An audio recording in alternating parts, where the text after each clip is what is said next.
Holy cow. We getting ready. I got Marty here. We call him Lamp. His leg, you know, his body is. It's Lamp. I think for Mike Tyson, he's going to be very frustrated. He will want to lay a shot on him to get rid of him, but unfortunately, you slow down Father Time gets the better of us all. The highly anticipated showdown between Floyd Mayweather and Mike Tyson is fast approaching, with both icons leaving no stone unturned in their training camps. Even at 59 years old, Tyson demonstrates exceptional strength, speed, and focus, proving that his commitment to the sport remains unwavering as he prepares for this historic clash. We're in the perfect time, we're perfect place now. Where's Mike? Put everything together. So mentally, physically, we're excited, man. We're excited. If the fight was next Saturday, you will be ready for it. We talk about Roy was 4 years ago. Today, Mike is much better than he was when he... Meanwhile, 48-year-old Floyd Mayweather pushes himself relentlessly in the gym, honing his legendary speed, flawless technique, and pinpoint accuracy, all while maintaining the disciplined focus that has defined his career.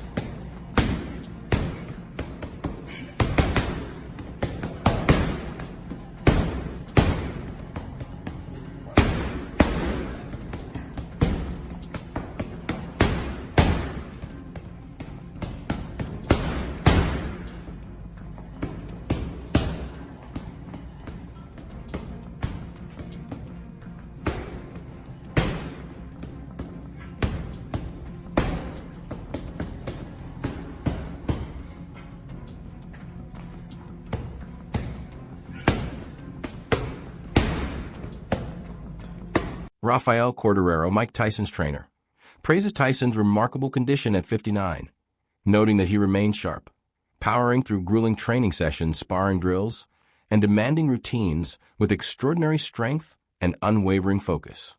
Mike's just different. I've worked with some very exceptional athletes throughout my life, and they're all remarkable in their own way, but Mike's just a whole different animal. What we doing? Do one more set. Get 12 reps. It's the heaviest we've gone on this. So just focus on perfect form for 12 reps. 233 today. Contact for 230. 12 is all we need. I'm always at 225, 228. Lean mean. Big Lean chest. mean. 1. There we go. 2, 3, 4. Good work. 8. 4 more. 9, 10. 2 more, Mike. 11 and 12. Meanwhile, Floyd Mayweather Jr. has begun preparing for the showdown with Mike Tyson, working pads and demonstrating his signature speed and precision. While anticipation builds for the fight, critics like Wade Plemons argue it's regrettable to see iconic fighters competing at this stage of life mainly for financial gain, labeling it a blatant money-driven spectacle.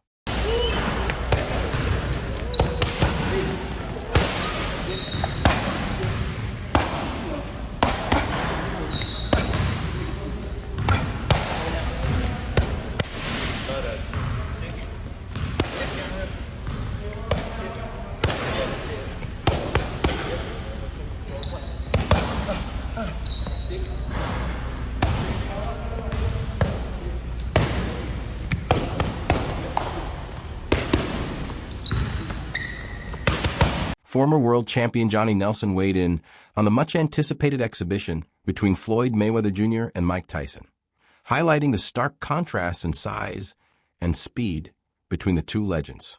He questioned how those differences would be addressed and whether special rules might come into play, while expressing skepticism that either fighter would strictly follow any scripted plan, noting that Mayweather and Tyson are likely to rely on instinct and individual strategy rather than rigid guidelines. Ending thing, right? Where they both get their hands raised, no one gets touched with any sort of violence or anything, and we leave going, yeah, that was super embarrassing. I just either wasted my money or wasted my time. But hey, good for Mike and Floyd that they got paid. You know what I mean? Like, they're asking us to watch a boxing match. We're going to go watch some sort of attempt to perform, but it won't be anything close to what we want. So yeah, man, I just think it's sad. I think it's embarrassing for Floyd mainly that he needs to keep doing this, and maybe a little bit for Mike. I feel more bad for Mike than anything. I feel a little bit more embarrassed for Floyd after flexing all that money for years and years to have to come back, and the tax man needs his 20 mil and the debt collectors need their 50 mil, and now he's in a lawsuit with Showtime because it's clearly becoming a financial issue with Floyd. That's an embarrassing thing for him, but maybe the same with Mike. It's just more sad. Like, you look at Mike like, damn, dude, this is what we have. Nelson characterized the upcoming bout as more personal than a standard exhibition, citing the history and tension between Floyd Mayweather Jr. and Mike Tyson, along with the absence of any apparent cordial interactions. He also emphasized the age factor, recalling Tyson's previous matchups against much younger opponents like Jake Paul, and highlighted the challenges of performing an elite level beyond peak athletic years. Nelson suggested that the mix of age, experience, and fierce competitiveness makes this exhibition especially unpredictable and intense, underscoring that the fight is shaped as much by legacy, personal history, and strategy as it is by pure athletic competition. This is an argument that's going to be held out in public. How's this going to work, though? Because there's such a big disparity in size. As you said, there's going to be a huge difference in speed as well. Are there going to have to be some special rules in place for this fight? Well, if there are rules, nobody's going to stick to them. I don't believe in a million years Floyd Mayweather is going to stick to any script that's been written in regards to this exhibition. And I don't think Mike will either. I don't think, if there's anything scripted, allegedly, they said with Mike and Jake Paul, I don't think whatever's written down, there's going to be anybody sticking to the rules, because this is beyond what we see on TV. This is beyond this is personal. These two guys worked together previously and still do. Many analysts and commentators, including Wade Clemens, have suggested that Floyd Mayweather Jr.'s upcoming exhibition against Mike Tyson may be motivated more by financial incentives than competitive legacy. This perspective is fueled by Mayweather's recent major lawsuit in California against Showtime Networks Incorporated and former Showtime Sports president Steven Espinoza, alleging a long-term financial scheme that left roughly $340 million of his fight earnings, including from marquee bouts with Manny Pacquiao and Conor McGregor, diverted into inaccessible accounts with misleading documentation. The suit claims breach of fiduciary duty, fraud, and unjust enrichment, seeking recovery of misappropriated funds and punitive damages.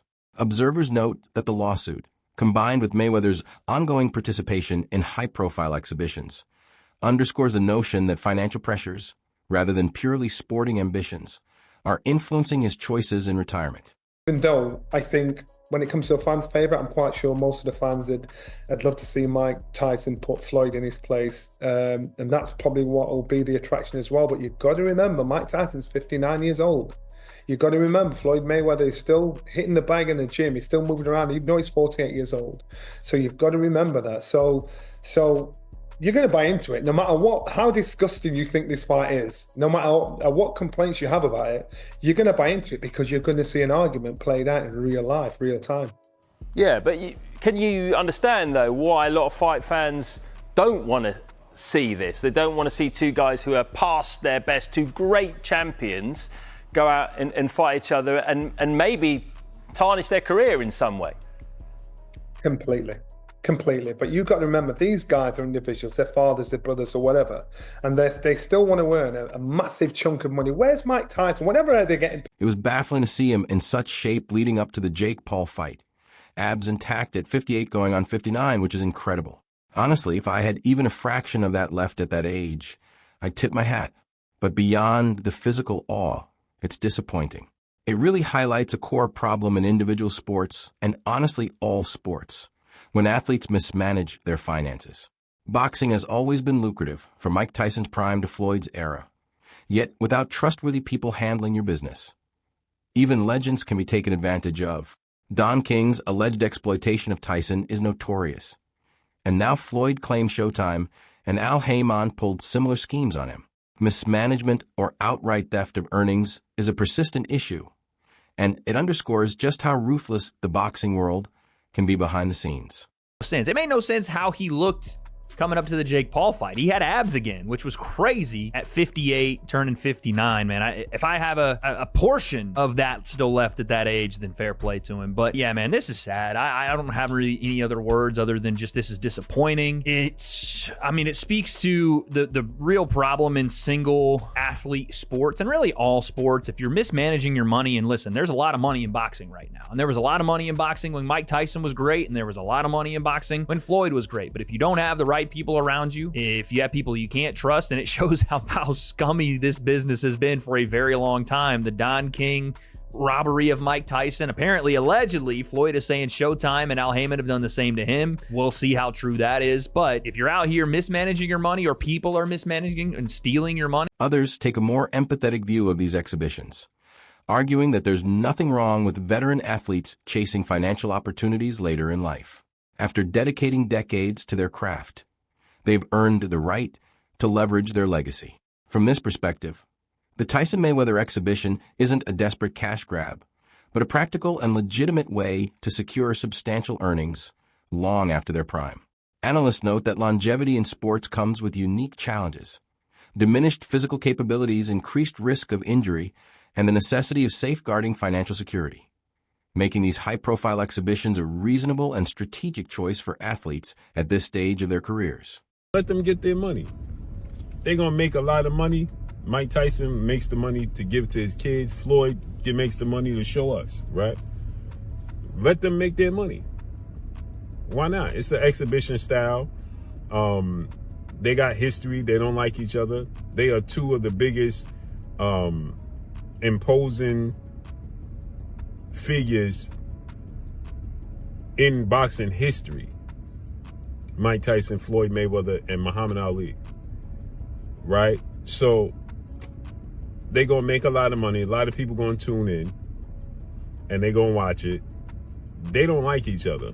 So even though it's an exhibition style, you best believe it's not going to count against their actual record, but it's a real fight. And Mike Tyson is not going to hold back no punches like he did with Jake Paul, and Floyd Mayweather ain't going to hold back no punches. Taking part in major exhibition bouts allows fighters to capitalize on their fame, experience, and lasting abilities, generating significant income while remaining connected to fans and the sport they cherish. This view emphasizes respect for personal agency and career strategy, framing these financial pursuits as thoughtful, proactive choices rather than signs of weakness or desperation. Ultimately, many regard such exhibitions as both a tribute to enduring skill and a pragmatic recognition of the challenges athletes face as they age, blending celebration of talent with smart career management. It's Mike Tyson. You could believe that. This is going to be a real fight. Once it's exhibition style, so it won't count against their box rec, and it's not sanctioned by a commission or any of that or that. But you best believe they're going to want to. So they're going to make a lot of money, and it's going to be entertaining because they don't like each other. There's bad blood.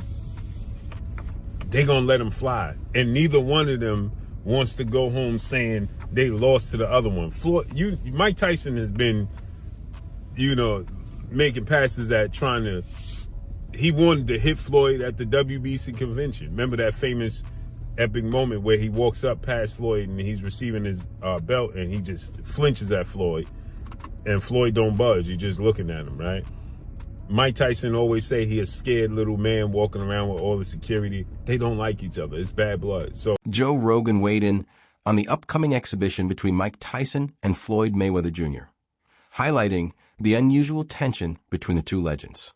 He emphasized that their relationship isn't friendly and suggested both fighters will likely come out looking for a knockout, adding unpredictability to the bout. Rogan described the matchup as weird, noting it seems fueled more by financial incentives than pure competition. At this stage in their careers, he framed the fight as a clear money-driven spectacle rather than a pursuit of legacy or sporting glory, blending rivalry, strategy, and entertainment with profit as the primary motivator. It's kind of, I mean, it's weird. I don't want Jake to assume they're not. It's not like a real scrap. It's not real. Really? So they're not trying to knock each other out? No. Well, Mike Tyson and Floyd Mayweather don't like each other. They have not liked each other forever. Tyson and Mayweather. Yes. But they like Mike money. Tyson and Mayweather don't like each other. Huh. If there's a fight that might be real, like where Mike Tyson might say, I'm going to knock this motherfucker out, or I'm going to try to knock this motherfucker out. Floyd? They wouldn't fight. Yeah, because if you look at like the Jake Paul fight, They're no fighting. disrespect. And if you look at the Roy Jones fight, no disrespect. Yeah. They look like they were sparring, Yeah. right? It looked like there was agreements made. Yeah. He's still in shape. He's Yeah, still They're fit. both old as Old as This is the boxing. How old is Mayweather? 67. Dude, Bernard 49? Hopkins was 49. still at the best in the world at 50. Yep. I mean, that's Yep. incredible. That doesn't mean shit, though, mean? with this. Because he was Kentucky's got- active fighting contenders. Yeah. Kentucky's You're got talking about Gomez retired on the guys. ground. You're talking about two retired guys. Yeah. Yeah. Fighting the that's exhibition. so It's just weird. money grabs. It's just, so weird, Yeah, it is weird. It's money grabs. I don't like it, but it's fun. You know, it's something to watch. I'll hate on it, but I'll tune in. Yeah, I'll tune in. It's but it's not really. Tony Jeff offered his breakdown of the upcoming exhibition between Mike Tyson and Floyd Mayweather Jr., drawing comparisons to Tyson's previous clash with Jake Paul. He highlighted the uncertainty that surrounded Tyson before that fight, whether he still possessed the power and finishing ability he was known for, but noted that Tyson's intense training and public confidence reassured fans and analysts alike. In contrast, Jeff emphasized Mayweather's long-standing approach of picking precise moments to strike, often allowing opponents to expose weaknesses before committing fully, showcasing the strategic patience that has defined his career. Said when Mike Tyson fought Jake Paul, that was the same. But back then, we didn't know what was going to happen with that fight because it was like, has Mike Tyson still got a little bit to be able to knock out Jake Paul? And we didn't know what to expect because Mike was putting work in the build-up to that fight, talking about how he's going to destroy Jake Paul. So we kind of believed that. But now, Money Mayweather is doing what he's done throughout his full career. He's waited for the guy to box and then see what they're like, and then it's like, oh yeah, I'll be able to beat him. I mean, remember when Floyd fought Manny Pacquiao? Like, he waited until Manny got knocked spark out from Marquez, and then he was like, yeah, now's my time to fight him. I just don't believe that Floyd would have fought Mike Tyson if Mike Tyson didn't fight Jake Paul. But Floyd seen that Mike Tyson couldn't hardly walk to the ring. When he got to the ring, he couldn't move around. Jake Paul was running circles around him. And that being said, I'm a huge Mike Tyson fan, like huge, but we see what Floyd's doing here. He referenced Mayweather's decision to fight Manny Pacquiao only after Pacquiao suffered a significant defeat to Juan Manuel Marquez, illustrating his calculated approach. Jeffer suggests that Mayweather probably wouldn't have agreed to face Tyson had he not observed Tyson's struggles against Jake Paul, where Tyson seemed limited while Paul moved freely around the ring. He notes that the motivations for each fighter differ. Tyson is fueled largely by financial gain, whereas Mayweather is seizing the chance to earn millions in a manner consistent with the strategic, opportunity-driven style that has defined his career. People like me and you if you're a fighter. But for someone like Floyd Mayweather and Mike Tyson, they were earned absolutely millions of dollars for like me and you if you're a fighter. So we've got to make as much money as we can while we can and then get out of the sport. But with these two, they're multi-millionaires. And I want to get into the tail of the tape and talk about exactly the records and all of that stuff with it. But first, I just want to say, like, I believe that these are doing this for different things. Mike Tyson is doing it purely for the money. Purely for the money. Floyd is doing it for the money as well. But also, I believe Floyd's doing it for that limelight. They've seen the numbers that Mike Tyson, Jake Paul got. I think this is the most viewed fight of all time, Mike Tyson, Jake Paul. I might be wrong in saying that, but I'm sure it was. It was hosted on Netflix. And Floyd's been one in the past with his ego that he wants to just, be in that line. One of the most notable elements of the forthcoming exhibition between Mike Tyson and Floyd Mayweather Jr. is the remarkable age of both fighters, Tyson at 59 and Mayweather at 48. Creating a substantial age difference and prompting concerns about stamina, physical performance, and overall endurance in the ring. Seem to be, though, is less so a fight promotion and more so rights holders. They hold the global rights to HBO World Championship Boxing and a number of other Comcast events. Basically, their business is they lease out the rights for footage to old fights to different networks or entities. So it is a bit weird to see them involved in a fight which I would have to assume the cost would be close to 9 figures to stage. It's just honestly puzzling. There's apparently more information about broadcast partnerships to come. I guess we'll see soon who else is involved. But bottom line, why is this happening? Although both fighters have kept themselves in remarkable shape, Tyson still showing power and durability, and Mayweather preserving his trademark speed and precision. It's evident neither is at the physical peak they once commanded. This matchup presents a rare spectacle. Two iconic athletes, well beyond their prime, facing off in the ring. Experts note that age dramatically shapes the fight, making strategy, ring intelligence, and pacing more important than sheer athleticism. The bout functions as both a celebration of enduring skill and a stark reminder of physical limits. Between Tyson's size, Mayweather's agility, the decades separating their primes, and the financial stakes, the fight is as much symbolic and unpredictable as it is competitive. Critics label it a payday, while supporters see it as a rightful chance to capitalize on decades of dedication. Regardless, fans can expect drama, glimpses of former brilliance, and unexpected moments throughout the clash. Last outing with Paul has set the groundwork to show just how big an exhibition fight can truly be. Now, exhibitions are a thing we've seen throughout the history of boxing. It's nothing new. Even the great Ali ended up in odd exhibitions for big paydays. Yet what Paul Tyson showed is you can take a fighter like Tyson, who doesn't have much left to give, and whip up a promotion to make the public believe he's back in his prime, and as a result do some of the biggest numbers seen in the last decade. The quality of the fight itself doesn't matter because, hey, you're already watching. And at a guess, that's exactly what they're gonna try to do here. In the press release, they didn't really talk about how great of a fight it's gonna be, rather how robust their promotional campaign will be, with weekly premium storytelling, which of course probably will do numbers. And they didn't just choose Tyson and Mayweather because they're two massive names. That wraps up today's video. Make sure to stay tuned for more updates, and we'll see you next time.